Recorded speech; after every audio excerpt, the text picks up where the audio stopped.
ಒಂದು ದಿನ ಸಿಂಹ ಮಲಗಿತ್ತು.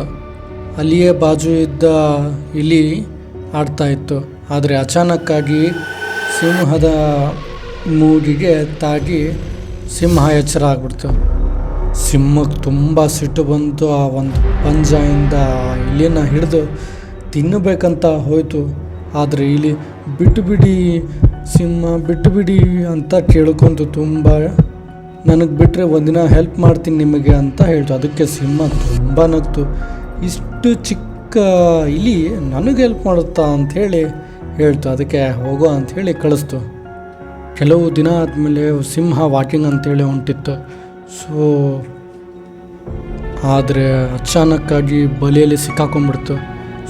ಅದು ತುಂಬ ಗರ್ಜನೆ ಮಾಡ್ತು, ಹೆಲ್ಪ್ ಮಾಡಿರಿ ಅಂತ. ಆದರೆ ಯಾರೂ ಬರಲಿಲ್ಲ. ಅಲ್ಲೇ ಪಕ್ಕದಲ್ಲಿದ್ದ ಇಲಿ ಓಡೋಡಿ ಬಂದು ಅದನ್ನು ಏನಾಯಿತು, ಹೀಗ್ಯಾಕಾಯಿತು ಅಂತ ಕೇಳಿ ನಾನು ಹೆಲ್ಪ್ ಮಾಡ್ತೀನಿ ಅಂಥೇಳಿ ಆ ಬಲೆಯನ್ನು ತನ್ನ ಹಲ್ಲಿಂದ ಕಡಿತಾ ಇತ್ತು. ಈಗ ಸಿಂಹ ಫ್ರೀ ಆಗಿಬಿಡ್ತು. ಇದರಿಂದ ಸಿಂಹಕ್ಕೆ ಗೊತ್ತಾಯಿತು ಒಂದು ಸಣ್ಣ ಒಂದು ಪ್ರಾಣಿನೂ ಸಹ ನಮಗೆ ಹೆಲ್ಪ್ ಮಾಡೋಕ್ಕೆ ಬರುತ್ತಂತ ಹೇಳಿ. ಇದರಿಂದ ನಾವು ಏನು ಕಲಿಬೋದಂದರೆ, ಯಾರೇ ಎಷ್ಟೇ ಸಣ್ಣವರಿದ್ದರೂ ಎಲ್ಲರೂ ನಮಗೆ ಹೆಲ್ಪ್ ಒಳಗಿದ್ದೇ ಅಂದರೆ ಬಂದೇ ಬರ್ತಾರಂತ.